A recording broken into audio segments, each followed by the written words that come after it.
everybody. Hi, guys. Well, from somewhere that isn't the beautiful blue skies and azure beaches of the Caribbean.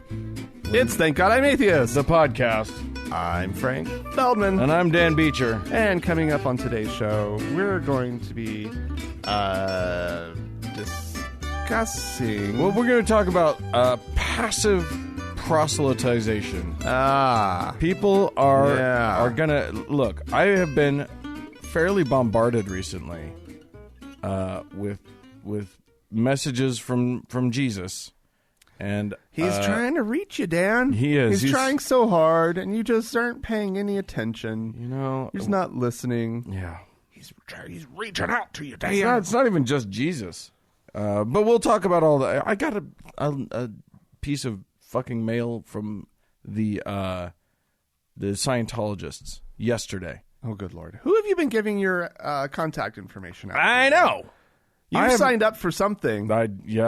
I need to. Or they just know. Well, here's they what, just know. Yeah, here's they what know I who do. You are. This is a trick for all of you.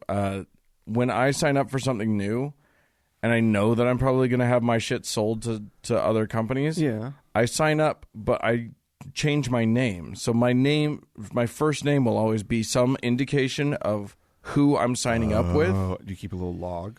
No, because it's like when I sign up for Hulu.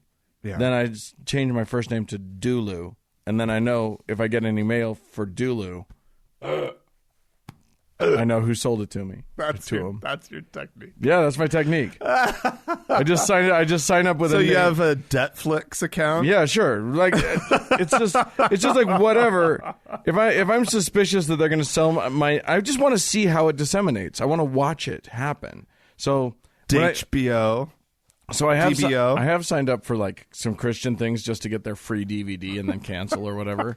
And I always like do a thing that like indicates to me like the Devon 100 Club. Right, yeah, exactly. Feature. Yeah.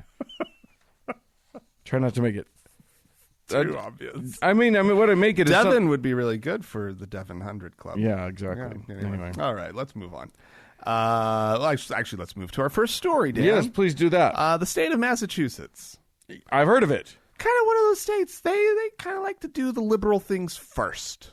They like to get to these things. Even when Mitt Romney was their governor, they were doing liberal things first. They just get to it before most of the rest of us ever even are considering things. Human-animal marriage. That's what they've been experimenting with. No, I don't think so. I think that's actually probably completely wrong. That's going to be one of the more conservative states that does that first. I would suspect someplace in the South. They've definitely been exploring dating for a long time. Anyway, apparently Democrats in their state house, their legislative body, wants to take the phrase, so help me God, out of any sort of public office oath. Oh, good. In the state of Massachusetts. Yeah. It's a great idea. That religious folk really hate. Yes, of course. That's just the worst. They're actually suggesting that they substitute in the phrase, "This I do under the pains and penalties of perjury." Fantastic! This is so much. It's like they're real consequences instead of like fake consequences. Yeah, look. Time and time again, we see all of these different ways of illustrating the fact that when people swear to God, they're much more likely to be lying to you. Yeah. Because shysters and hucksters love to use something that other people trust to fool them. Right. So it's much better to remind someone who's taking an oath, by the way, we will fucking put you in jail if you lie to us now. That's way better. That's way better. I mean, so help me God, you might as well just be saying, I swear on my mother's grave. Right. Yeah, exactly. Right. And your mom ain't dead. Yeah. Yeah. Any number of things. Right. Yeah. Like not cool. Some of the things that I found this, of course, on Fox News. So their slant is kind of fun. Let's see. It says But conservatives say removing God is just the latest example of secular efforts to diminish the influence of religion in society. Mm-hmm. Well, I mean, I don't need to diminish just get them out of the public sphere. All we're saying is get them where they belong in your own, keep it in your own thing. Yeah, I know. I just love it. The other thing that I really liked in this article, well, actually, this is a good point. The tradition of saying, so help me God, in an oath for office, actually, like if anybody says this is like foundational for our nation, right, blah, blah, blah. No, it was Abraham Lincoln. Okay. Most people credit Abraham Lincoln with saying it first, or at least popularizing it in his oath that he took in 1861. So we were 14 to 16 presidents in. What was he? I think 14, he was the 16th. I think he was 16th. President. Yeah. Before anybody was really saying that. Yeah, and then he says it, and of course it's Abraham Lincoln, Yeah. And so caught on big time. Yeah. And then it was all the rage. Yeah. It was, look, you're nobody if you haven't sworn to God. Yeah. Well, what about beards? Beards kind of did make but with top hats and shit, right? Stovepipe hats? Stovepipe, whatever they call them. They can, if things don't have to stay in vogue. That's what I'm saying. Yes. They can go out of fashion. Yeah, lots of things. And this is one that needs to officially go out of fashion. Yeah, it does. It feels like it already has gone out of fashion, but they're just kind of holding on. One thing that nobody seems to be communicating effectively, and part of this is because there's such a huge apparatus communicating the counter arguments overly effectively, but just to say, look, this isn't about being anti-anybody. It's just about including everybody. Well, and we embrace Christianity. We want you to be a Christian. If you want to be, that's great. We want that. However, we want an oath that applies to everybody uniformly. Well, and here's the problem. If this is actually part of the oath, if this isn't just something that people traditionally tack on, which it sounds like in the state of Massachusetts, it's actually part of the oath. Legally part of the oath. Legally part of the oath. So that means that if I don't believe in God, you have a part of this oath that is supposed to mean something. It's supposed to add all this weight to it that does absolutely nothing for me. And you're actually, in essence, letting me off the hook a little bit. Well, you're kind of diluting the oath. Like, if I say, so help me God, I know that doesn't mean anything. It means nothing. So does my oath mean anything? I mean, my oath means something to me. Right. But like a lot of people, they might see that and just be like, well, I guess it doesn't apply to me. This just lets me run amok. Yeah, something. Anyway, I'm going to... I read an interesting article on Religion News Service. And it's something that alerted me to a phenomenon that I didn't really know was happening. And it's very, very disturbing to me. CAIR, C-A-I-R, which is the Council on American Islamic Relations, which is sort of this demonized group by the American right wing. But really, they're just a sort of Muslim group that is trying to support Muslim anti-defamation, that sort of thing. Yeah. No big deal. They released a report. They tracked money flowing to anti-Muslim Islamophobic groups. Okay. These are groups that lobby against Muslims, that lobby for Muslim bans and all of that sort of thing. And they do active work against Muslims. There is apparently $1.5 billion in the United States flowing to these groups. 1.5 billion with a B. That's a B on that. That's a lot of money. And a lot of that is coming from other charities in the United States, flowing the money through to these Islam. What kind of charities? Well, here's the thing. There's a whole bunch of different ways that this works. Like one of the biggest ones is the Christian Advocates Serving Evangelism Incorporated. Okay. But a lot of these, they're obviously like ultra right-wing Christian. Yeah. Yeah. But there are a lot that aren't that. Like, for instance, the Vanguard Charitable Endowment Program or Schwab Charitable Fund. Oh. And basically what these are is umbrella groups that you can donate to them and then direct them how to give the money. And then your donation becomes anonymous. And that is how people are, and so people are giving money to these other things, and it looks like they're just giving, on their taxes and whatever, on anything that's public, the money just seems to be going to, a charity distribution group. Dear God. But then they funnel the money to these hate groups. Wow. So I didn't really understand that any of this was happening, that there were these groups that you give money to and then direct it, and it goes to these other groups. Vanguard Charitable alone has granted at least $2 million to anti-Muslim groups. So Jesus Christ. Yeah, there is a significant amount of money flowing to these sort of horrible conspiracy oriented movements, and basically, what this is doing is, there are very real world things that are happening here. For instance, the Trump administration, one of these anti-Muslim groups funded a very poorly done, very, very biased poll that then the Trump administration used to justify their Muslim ban. Oh, wow. Okay. So, yeah, of course.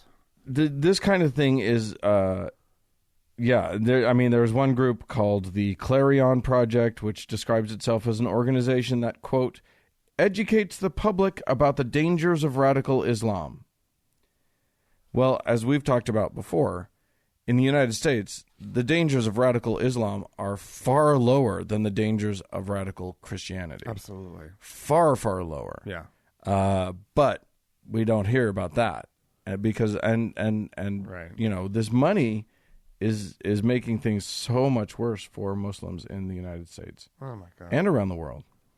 Yeah. So that's a thing that's happening. There is a very directed attempt to make everything harder for Muslims in the United States. Good God. That's not the way to do it, people. And billions of dollars are involved. That's crazy to me. More than $1 billion. You say it, but of course. Of course. Think of just all the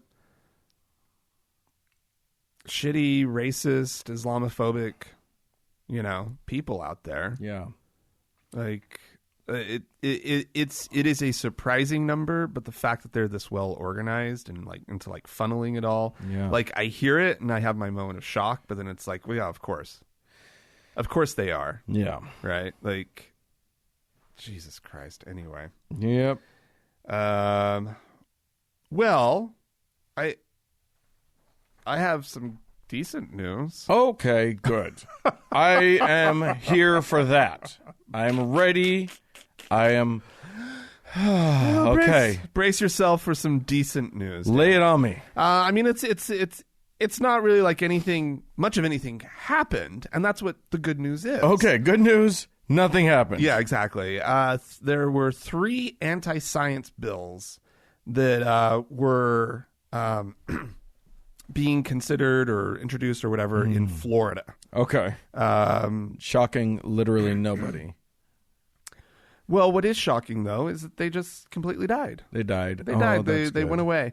One of the bills would have required, quote, the sort of, quote, controversial theories and concepts discussed in science standards to be taught in a factual, objective, and balanced manner. Meaning...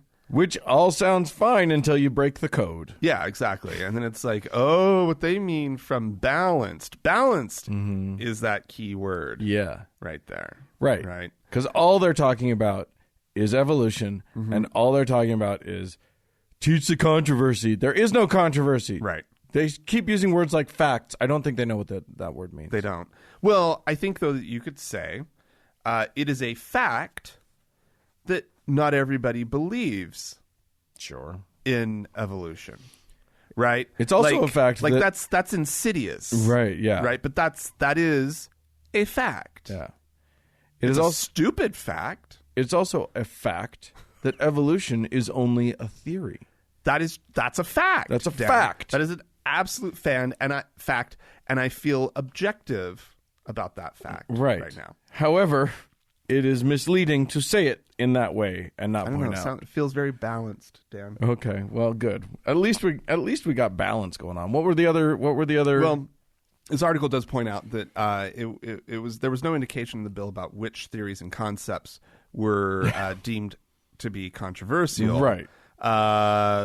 But the sponsor of the bill, Dennis Baxley, a Republican, of course, he has a history of anti-evolution advocacy. So, I mean, you nailed it on that one. Yeah, I mean, your codes are not that hard for us to break, buddy. Thanks, Dennis. There was also a House bill and another Senate bill that would have required instructional materials used in public schools to be accurate and factual, and to provide objective, balanced, and non-inflammatory viewpoints on controversial issues. And, Dan, free of pornography. Oh, thank God. They want to make sure that the state curriculum is free of pornography. Because here's the problem. In the schools of Florida, every third page of a textbook had porn. Well, you have no idea what, convicted criminal is running those schools. Oh, my goodness. Right? Like, it is Florida, right? Or what meth head is currently the principal. And if they're just pushing porn on the kids. They're just tearing pages out of magazines and stuffing them into the books. Taping it in. It's pretty amazing. Now, this is I found out about a group that I love the sound of it. Florida Citizens for Science. Okay, they're kind of a watchdog group. Great. They do work on making sure that these kind of things die. That's great. I hope that I don't think there's a Utah Citizens for Science that does the same thing. We need one of those, Dan. And if there isn't, the two most there should be. The two most anti-science members of the Utah State Board of Education both just resigned. I know. So the governor will have a chance to appoint two new ones. Hopefully, he does a good job. I don't have any confidence in that. We'll see. We'll see. All right. By the way, I was just, listening to that verbiage. It's interesting that they were hitting factual so hard. Yeah. What that means is, what that's code for is you can't say, because it's a, quote, theory, you can't say that evolution is a fact, which you can say that it's a fact. It's absolutely a fact. Right. But they're trying to make that's clever. That's what they're clever. Thanks, Dennis. Anywho, I'm going to take us to Poland. In the city of Plock. What a beautiful sounding name! I don't know how to. They've crossed their L. I don't know how to pronounce this name. Anyway, don't cross your L's. That doesn't make any sense. It's not. Don't do that. That's nothing. Anyway, the Polish Interior Minister has announced that they have arrested a woman for, quote, carrying out a profanation of the Virgin Mary of Częstochowa. What is a profanation? Well, apparently, Poland is one of those countries that has laws where you can't hurt religious feelings. Oh, God. Like profane? Yes, exactly. Profanation? Oh, right. God. Good Lord. Yes, offending religious feeling is a crime. And literally, but of course, by the way, in all of these countries that have that kind of a law, it's offending the religious feelings of the dominant religion. Yeah. It's kind of never a problem if you offend a much smaller, a non-dominant religious feeling. But, right. But if, for instance, you were to take the image of one of their most revered paintings of Mary and infant Jesus. Okay. In this case, the painting known as the Black Madonna of Częstochowa. Black Madonna, okay. which is a Byzantine icon in the she actually like in the sort of ethnically like. I don't know why. Like, no, she doesn't look ethnically African. She just is the black. I don't know. Maybe she's wearing black. I don't know. Oh, okay. Anyway, this is in the monastery of Jasna Gora, which is a UN World Heritage Site, and Poland's sort of holiest Catholic shrine. This woman took that image and just made the halo of her and little baby Jesus a rainbow flag. Nice. Not nice. Criminal, sir. Against the law in Poland. It's a rainbow. It's a thing. It's in the Bible. It's in the Bible. It's in nature. Yeah. It's God sent the rainbow as a message of peace. Yeah. But apparently our code is pretty easy to crack too. And they knew that this meant that this 51-year-old woman was making a comment about homosexuality. And they are not okay with it. Oh, no. So she has been arrested. She faces up to 2 years in prison for this image. Right. And the moment that I loved was when this official called it. What did he call it? I've got to find it. It called it barbarism of some sort, which I'm like, well, guess who's the barbarian, dickhead? Yeah. If you can't handle a gentle image like this, yeah, wait until you see my image, which is the fucking of the Black Madonna of just over now. Yeah, that sounds good too. Yeah, that'll be much better. Yeah, I like that. All right, she likes it from behind. God. All right. Well, if you hear some rustling about during this story, yeah, I have an actual copy of the Salt Lake Tribune in front of me. Everyone, Frank is a subscriber to the newspaper. Because Frank lives in the 1820s. The paper still is delivered. A lot of people on my floor in my building get the paper every morning.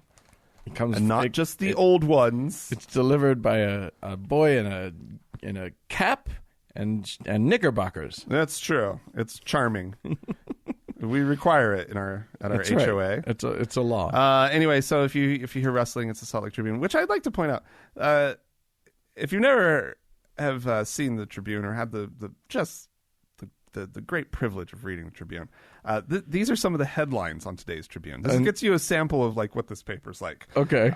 There's one about it says Reality Utah: rich Mormon bachelor looks for a wife. Okay, that's cool.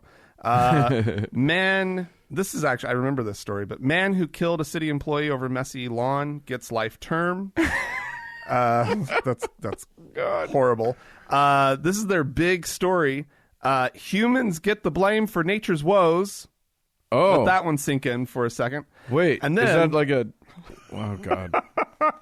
And then the one that I'm going to be talking about: families welcome new LDS wedding policies. Yes, I did hear about this. Yeah, this is actually interesting.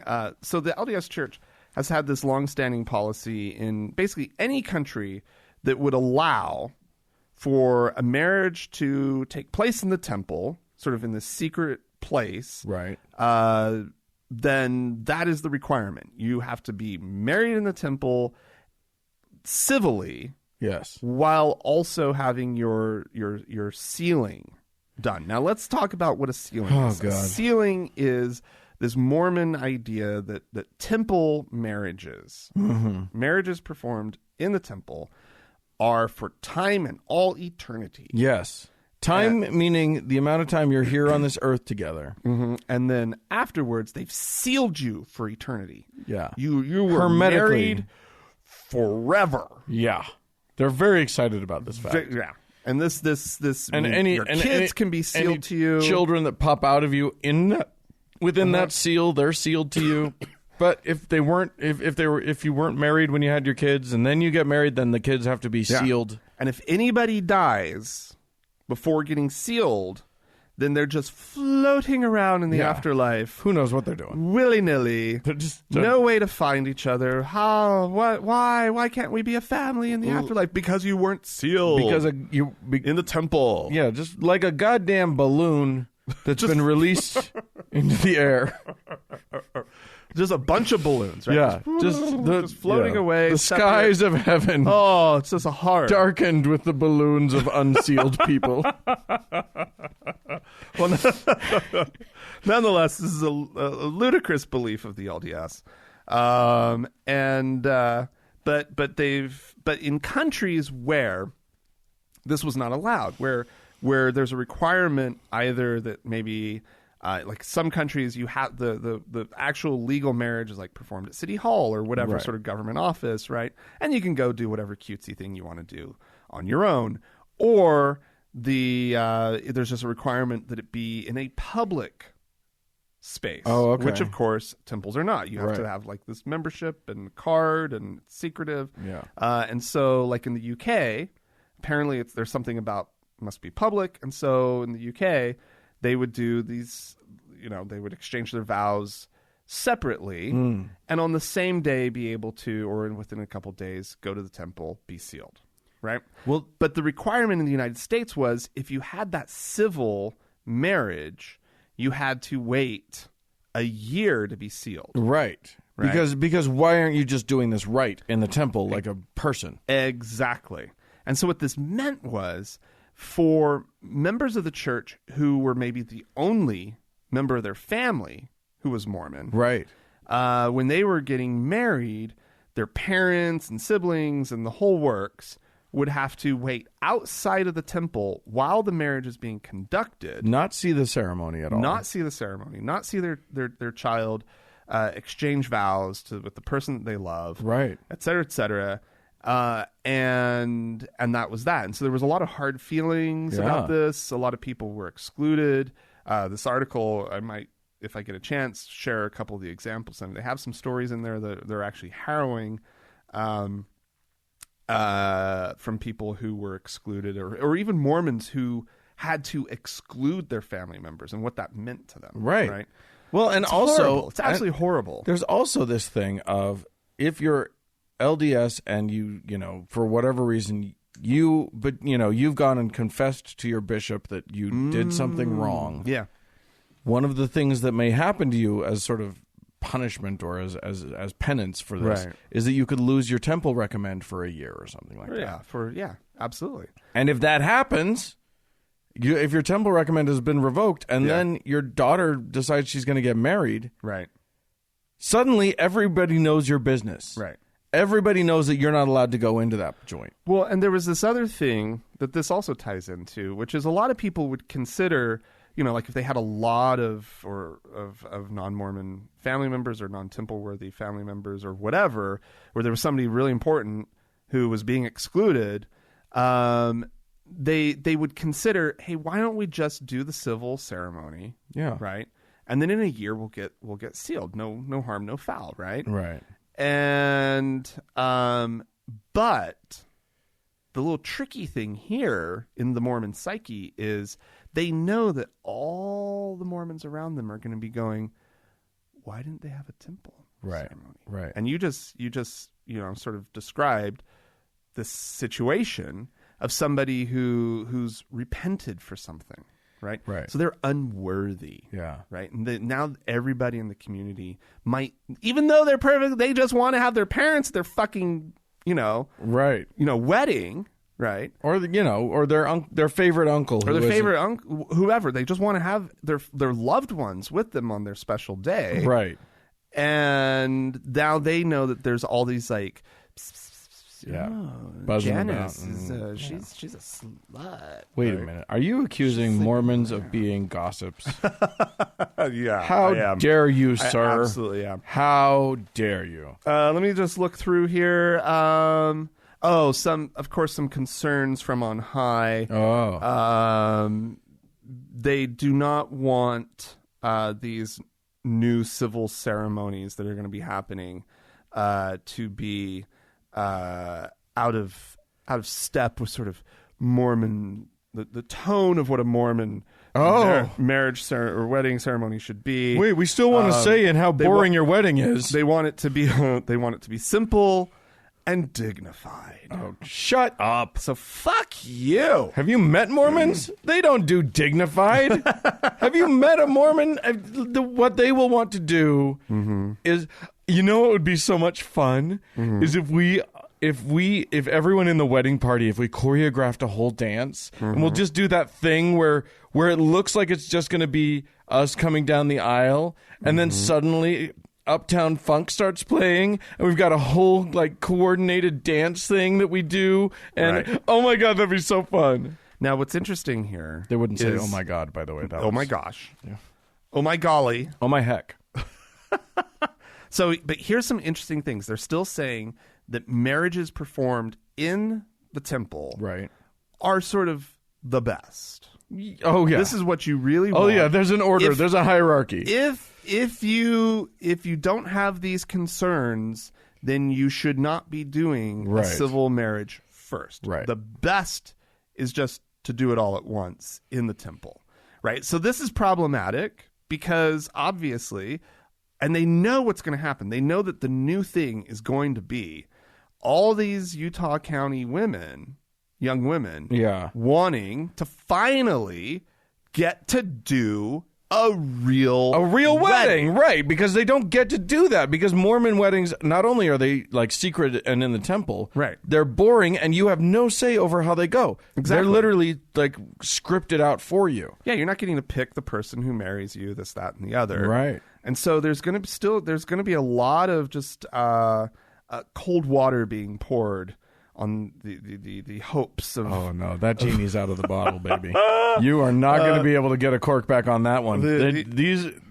No one is going to be doing the temple wedding. Oh, I know. It's just not going to happen anymore. They say that this could be a real boon to Utah's wedding industry. Yeah, you think? You think? Which is already... By the way, Utah's wedding industry is already the biggest thing out there. Like, there are wedding expos every month here in Utah. So, okay. That industry, if you're in Utah and you're not in that industry now, run, get into the industry. You're about to make Except you'd have to be working fortune. on Mormon weddings. Oh, yeah. It'll be torture, but you'll make a fortune. Faux show. Lots of toasts with Martinelli's. Sparkling cider. Don't worry, it's not alcoholic. All right. Well, I'm going to take us to Georgia. And in case anybody was wondering, like if you don't live in the United States, or if you live in a part of the United States that isn't the South or whatever, you may be somewhat confused by the persistence of racism down there. And, racism in America? Yeah, you'd think that was gone. But apparently not. We got a really interesting view into where a lot of that comes from, and from a story in the Atlanta Journal-Constitution, I think is what it is. Yes. Okay. About the mayor of a town called Hodgson. Hodgson. I love Hodgson. Which is about 50 miles northeast of Atlanta. What a beautiful place. Indeed, obviously, clearly. It's outside of Atlanta. It must be gorgeous. Right up there by Dahlonega or whatever. I've been to Dahlonega, Georgia. That's why I said Where's that? I don't know, north of Atlanta. I went there for a wedding. Anywho, this town, the mayor got in some hot water recently when she was given a packet of four finalists for a job in the city offices, and she decided to exclude one of them because he was black. That's not a valid reason. She said she didn't. She told a city council member, or at least one city council member, that she wasn't sure that the city was ready for it. Oh dear God. So it's not about the city being ready for it. Right, well... It's about the person, whether they're qualified to do the job. Well, and it says so in the city's charter, apparently. And that black people cannot apply? No, that you're not... That they don't discriminate based on race, gender, blah, blah, blah, blah, blah, blah, blah. Clearly. Right. Clearly. So she got in a bunch of hot water, blah, blah, blah. The part that was really interesting to me, and the part that makes it relevant to our show, is when people started, talking about it, including one city councilman, Jim Cleveland, who defended the mayor. Oh, no. And said, basically... He took off his hood to exactly. defend the mayor. Just long enough to say, it may... She might have been right that the city wasn't ready for this guy. And then, apparently without any prompting, and the writer of this, the reporter of this story, doesn't make a lot of hay about this, but just said, just mentioned that he did spout some of his race theory, sort of on the fly for no reason at all. Okay, all right. He said, quote, "I'm a Christian, and my Christian beliefs are you don't do interracial marriage." I'm going to remind our listeners this was not an issue about interracial marriage. He just decided to throw this out there on his own. Yeah, okay. "That's the way I was brought up, and that's the way I believe," he said. "I have black friends. I hired black people." By the way, if you ever start a sentence with "I have black friends," A, no you don't, and B, you're obviously a racist. If you ever say, "I have black friends," that's what that means. "I have black friends. I hired black people." Oh, God. But when it comes to all this stuff, you see all this stuff you see on TV, when you see blacks and whites together, it makes my blood boil because that's just not the way a Christian is supposed to live. Oh, God. And 2019. Oh, God. That is the year we live in, and that happened. Oh, and quite literally, he did put his hood right back on after that, didn't he? Didn't need to. Wow. They don't need hoods anymore. They just say the shit. Say it. And they're back to that. He felt comfortable saying that to a reporter of a major newspaper. Oh, God. In a giant city. This is how much support he has felt in his life for this position. Well, I saw something like it's like 97% white, 3% black in this town or something. Yeah, something like that. It's just a little white haven for racists. Just a little rural city that hasn't gotten or it hasn't heard the news that we're not doing racism anymore in this country. Lord. But it's Jesus. That's why. The point to me is that this is inextricably linked to the religion. It's not just it's one thing if you're just hateful, but you're not just hateful. You're justifying it through your religion. And it's so mind-boggling to me because like how many generations does it take? It's been 150 years since the Emancipation Proclamation. Yeah. It's been 50 years since they got rid of Jim Crow laws. Right. We got to catch up, people. Yeah. The South, especially the Bible Belt. But that's why it correlates. When you look at like the most racist parts of the country and you look at the most religious parts of the country, the Venn diagram is a circle. Yeah. It is the same. Yeah. And the religion is the problem. Yeah. Well, if you guys have anything you'd like to say about any of all of this, you can write to us, podcast@thankgodimatheist.com. Or you could call and leave us a voicemail message. The telephone number is 424-666-8442. Indeed. Go to the Facebook page, facebook.com/TGIAtheist, and click the like button. And while on Facebook, search for the TGIA Members Only Lounge and request to join. It is a closed group, but we will let you in. Y'all.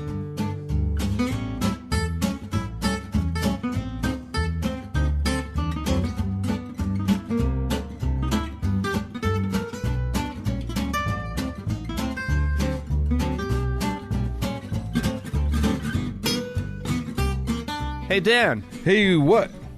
I've got a little clip for you. This is somebody new to the show that I want to play for you. Randall Terry. Yeah, he's the voice of resistance, which is apparently a radical, a nice good Christian right wing.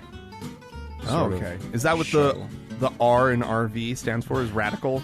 Because he's driving around in his RV following the Pete Buttigieg campaign. Yeah. Reporting on all things Buttigieg and homosexual and apparently evil. heckling the guy at his rallies and stuff. So that's fun. Really, really, really cool. Well, we did play a clip last week from Brian Fisher where he was going on and on about Pete Buttigieg. Essentially, Dan, he was saying that you better not. If you don't want us talking about Buttigieg's sexuality, then you best stop talking about Trump's picadillos. Like they're the same thing, right? Yeah, right. And because there is no difference between rape and a married man groping and raping. Being with his spouse, and a guy who is a serial philanderer and rapist and groper and all sorts of things. Yeah, sure. No difference at all. No difference. So, in that context, but also feel free to talk about his I dare you. His sexuality. I dare you. Nobody's saying don't talk about it. Right. He's talking about it. Right. Nobody's saying don't do that. Open and honest about who he is. By the way, something that again Trump can't truly be, even though he did brag about grabbing women by their genitals and whatnot. But anyway. By the way, I don't mean to correct your pronunciation, but I believe it's pronounced booty judge. Okay. All right. Well, here's the clip. I've been pondering the last 48 hours a very disturbing idea, and that is this: that Pete Buttigieg is the judgment of God. I encourage you to go read Romans chapter 1. Read Romans chapter 1. Just read it. Take you 3 minutes. There's 10 verses in there. It'll take you 2 minutes. But you will see that one of the ways that God judges a people, says it clearly in Romans 1, is that he hands them over to a depraved mind regarding homosexuality. That's what's happening. You have this Time magazine piece. You have all these media outlets praising and lauding Pete Buttigieg.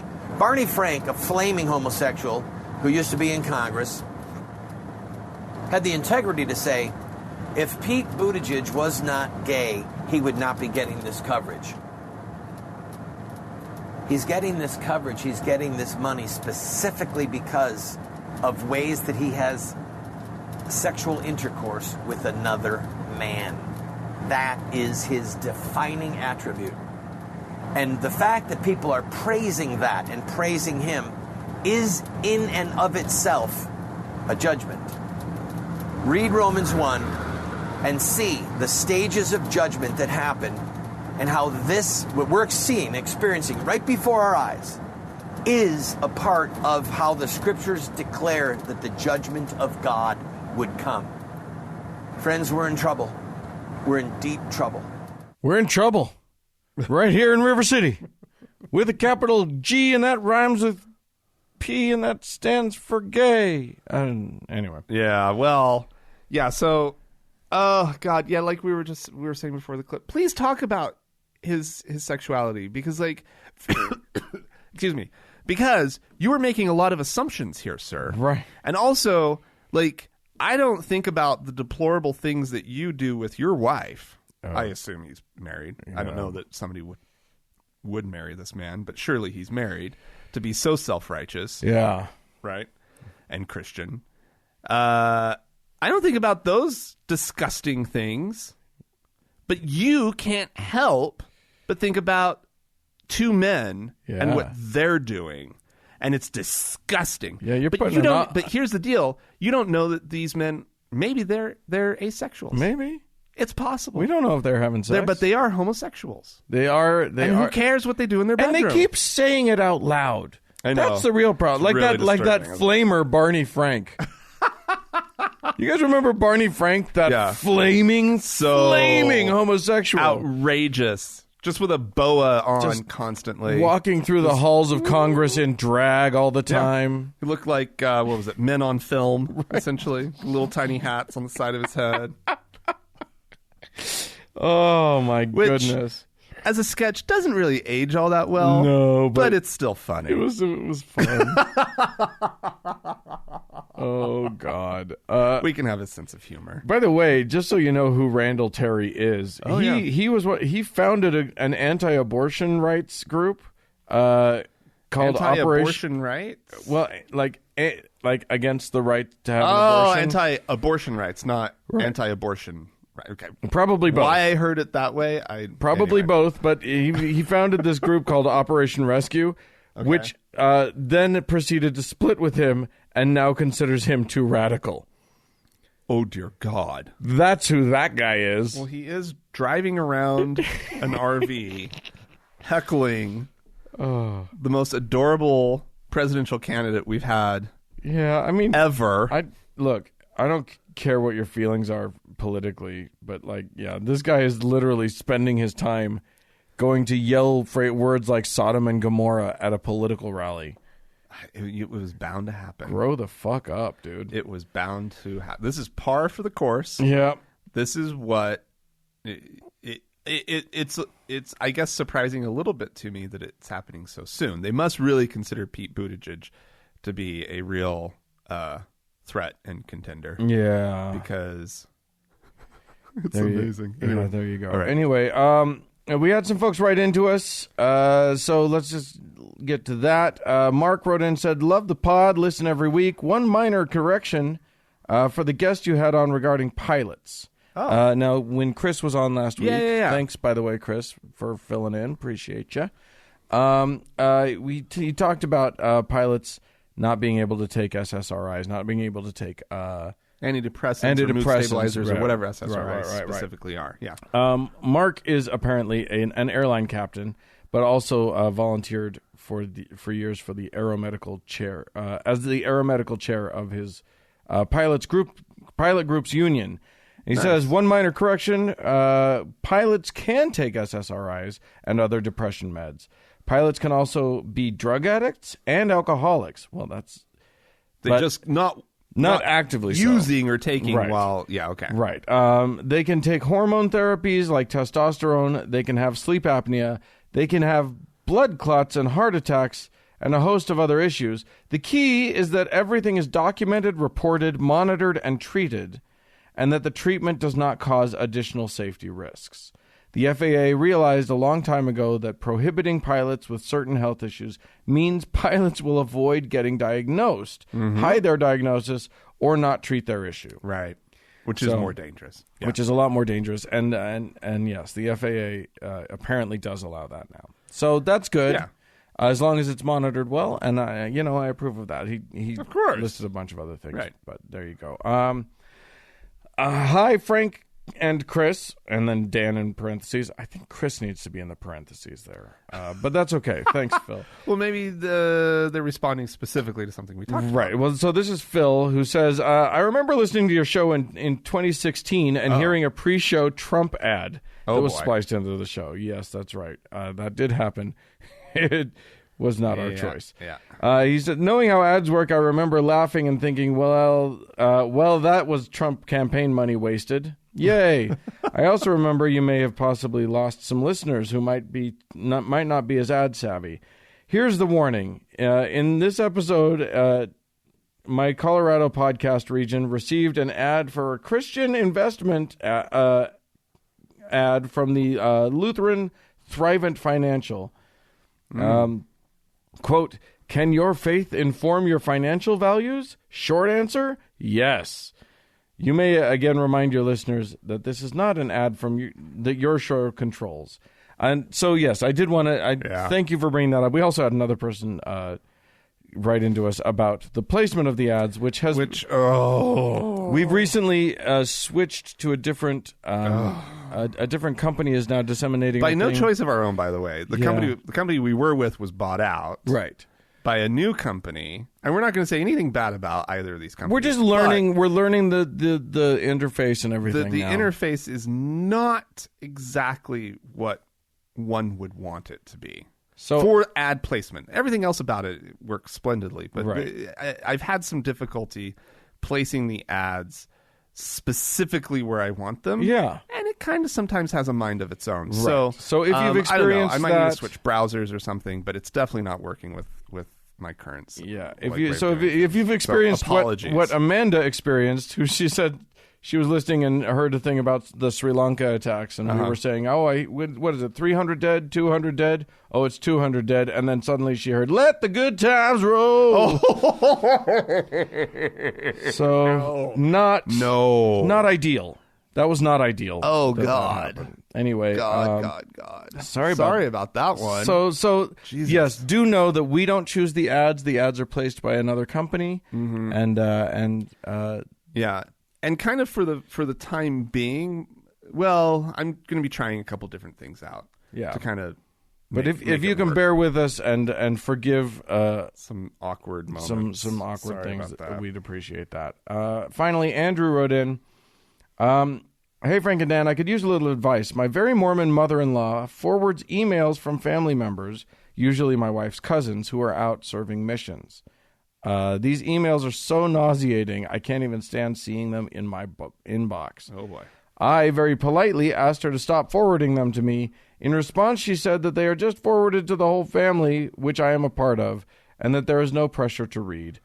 My question is, do I push back and hold my ground, asking her to take me off the email list? I feel like it's a little inconsiderate and disrespectful for her to completely disregard my request. It's such a small thing. Is this a hill that's even worth dying on? Love the show, Andrew. Okay, I have a couple ideas. Okay. I think this is what delete buttons are for. Mm-hmm. This is also what filtering. Yeah. Email filtering is for. You could have this stuff. You could have all her emails just go straight to your trash. Like, I would assume, though, that occasionally she sends you things that are mildly important. Maybe a filter that captures mission or a couple of these words and puts them elsewhere. I don't know. There are technical solutions I would think you could maybe come up with. Otherwise, just hit the delete button. Yeah, you're okay, bud. I mean, I get it. It's like, it's annoying. Here's the thing. And she's not respecting you. It's annoying, and it feels like you're not being respected. But honestly, she is including you in the family. Yeah. That's nice. Yeah. I don't think it's a hill worth dying on at all. If it feels like it's trauma to you to receive these emails, you're going to have to make your own call. Yeah. But it feels to me like this is one of those things where if you just sort of breathe through it, you're going to be fine. Yeah. The existence of these emails is not going to hurt you. You can just hit delete. Yeah, that's what I think. So I honestly think you'll. And then, you know what? This is an interesting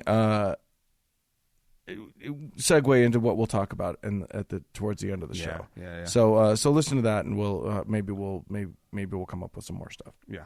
All right. Do we have any donors? We do have donors. We have donors on Patreon that we need to thank for their generous support of the show. Yes. We have 2 new faithful listeners. Thank you. We have the Icelandic volcano.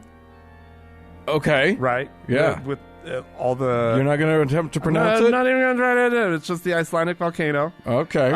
Thank you so much. There's also the other faithful listener is Alexander. Okay. And we have 1 new venerable listener. Ooh. Eriki. Oh. And then we have, Dan, a new Lord and Savior. We do? A new Lord and Savior. It's a space race for saviordom.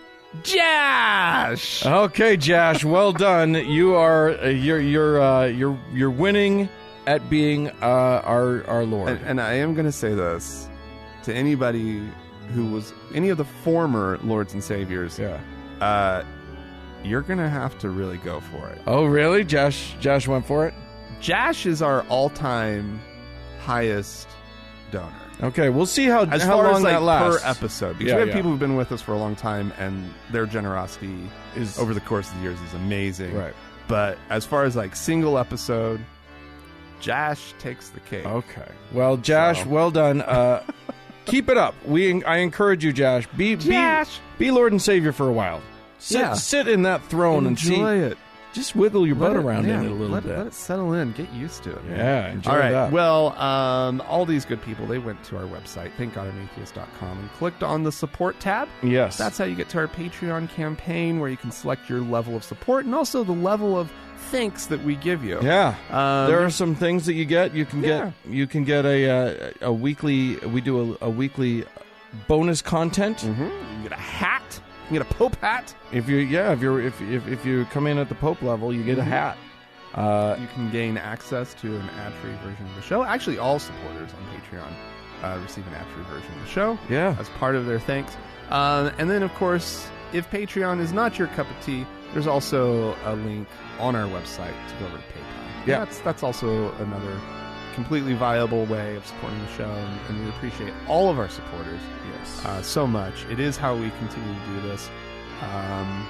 So thanks. Quite literally. Yeah, it's the only. Yeah, and, I mean, we talked about the ads earlier, but they're just such a tiny drop in the bucket. Yeah. So if you've been on the fence, thinking about it, get off that fence. Come support the show. Thanks, guys.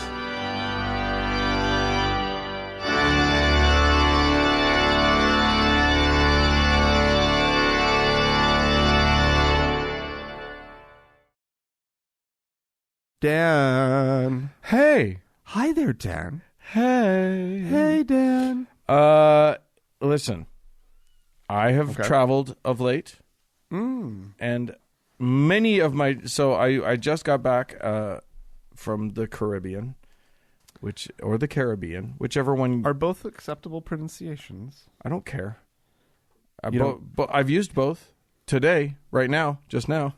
So... I don't know. I don't know what the... Yeah, I think they're both acceptable. They're both acceptable. Okay. Yeah. How do you say it? The Caribbean. Okay. Anyway, I think if there's pirates in front of the word, then it's Caribbean.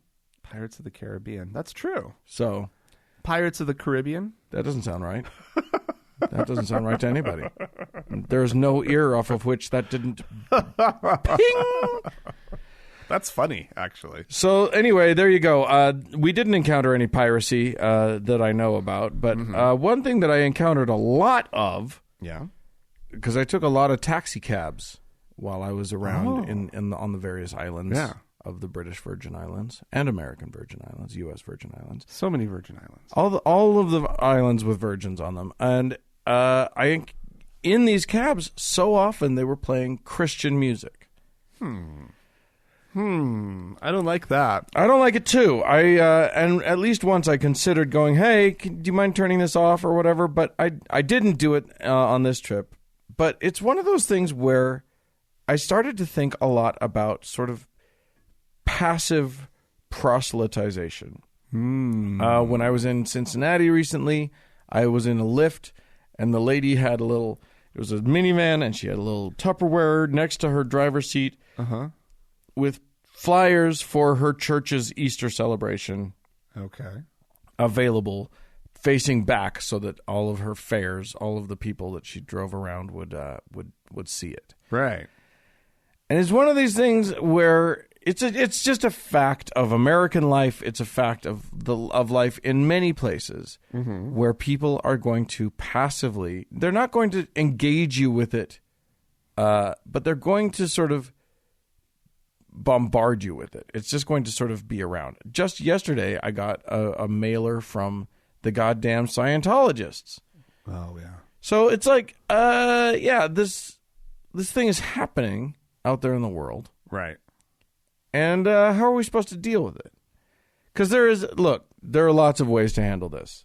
You can be... Now, I don't mind being direct and assertive and just saying, do you mind turning this off? If it's the radio or whatever. Right. In part because it seems appropriate that if you're paying for a ride, you don't have to listen to their music. Right. However, that has not worked out well sometimes. If you'll recall the Big Lebowski when he tried to ask the guy to turn off the Eagles. I just hate the fucking Eagles, man. He got kicked out of the cab. Yeah, no, I know. So there's a danger there. There is a danger. There's a very real Coen Brothers danger. Yeah. I mean, that's what makes interactions with strangers interesting a lot, right? Yeah. Like because you never really know, especially if you're asserting like a specific desire, or for you're asking somebody to change something that they may really feel very strongly about. Sure. Like he probably, or she, or whoever's driving the car might really feel strongly about that music being on. Right. Right. And then you asking it to be turned off, I suppose you could make a little white lie and just be like, I just really don't feel like any music right now, or whatever. Like, I just kind of want some silence. Right. Or you could just, I mean, yeah. But I would have no problem telling way, a cab driver to turn off like shitty country music too. Like, which can also lead to an interesting so. Moment between strangers. Right. As somebody who's had a lot of interesting moments between strangers, where things don't go exactly right. Right. These moments can be tricky, but I think that it's worth it that somebody who's providing a public service is getting some feedback that says that they that there's something about the space that they're creating is not comfortable, right, or maybe inviting for everyone, because it's very easy to play music that's fairly neutral, right, that's not like, or not play music, or to not play music. But again, you put it on the 80s station.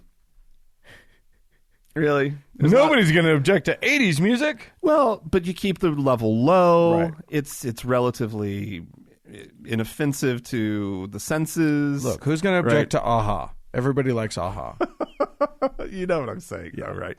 Like, you can pick a musical genre or whatever, sure, that is fairly basic and simple and isn't saying too much, right, about isn't making a statement. You're not projecting this thing into other people's space.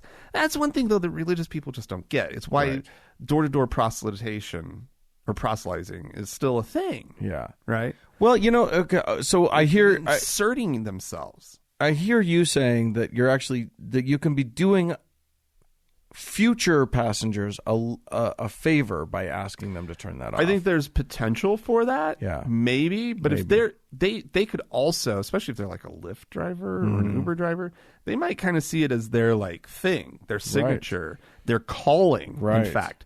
Yeah. They are the proselytizing Lyft driver. And all you have to do on Lyft or an Uber is just say, that's feedback. Sure. Right? Like on the app itself. On the app itself. And, what did you not like about this ride? Or is there any feedback, whatever it asks. Right. And you could just say, I didn't appreciate the Christian music playing.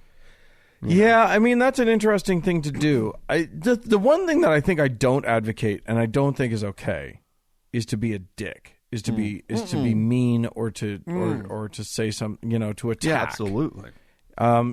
Because even though it may feel like this is an assault on you, it's not. It's just them just doing their thing. Here's the thing. I agree a little bit with Penn Jillette, who at one point told Ray Comfort that he didn't tell it to Ray Comfort. He said it in a video and Ray Comfort ran with it. Anyway, he said that he understands the impulse to proselytize, because if you feel like you have knowledge of doom, eternal doom, you kind of have an obligation to share that with other people. I agree with that. Like, I understand where that impulse comes from, and I think it's I think people are annoying about it and people are disrespectful about it. Right.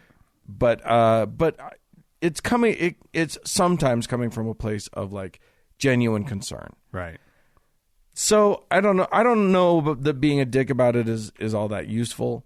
But I definitely think that, like you said, you could be doing if you feel comfortable saying something, and you have some tact. If you know yourself to be a tactful person, and you don't have to do this. Like, none of this is a requirement. But if you feel comfortable doing it, it can I think it can be something that has a ripple effect for future people who may not feel as comfortable. Mm-hmm. If you say to them, I could you just turn this off? It's not really my thing. Right.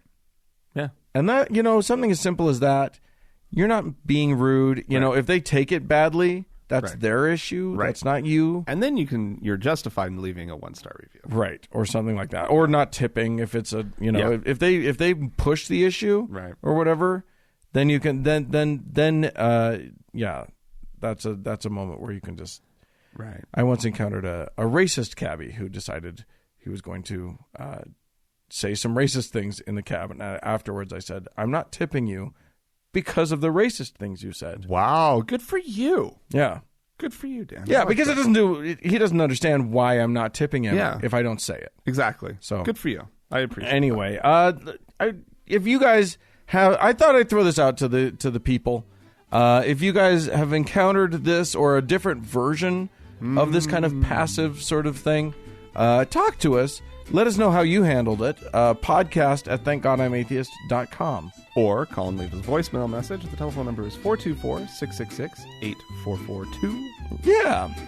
Hey, go to the Facebook page, facebook.com/TGIAtheist, and click on that like button. And while on Facebook, search for the TGIA Members Only Lounge and request to join. You can also find us on Reddit and Twitter. Yeah. TGI Atheist. That's how you'll find us on Yes, indeed. Speaking of the social media, thanks so much to Mackenzie for all of her hard work on the Facebook page. We love ya. And thanks to Amy and Danny for their moderation of the Members Only Lounge. And a big thanks goes out to the Red Rock Hot Club for the use of their music and to Gordon Johnston for the use of his music. Yes, indeed. And thank all of you guys, everyone who's listening, for tuning in. Thanks. Bye-bye.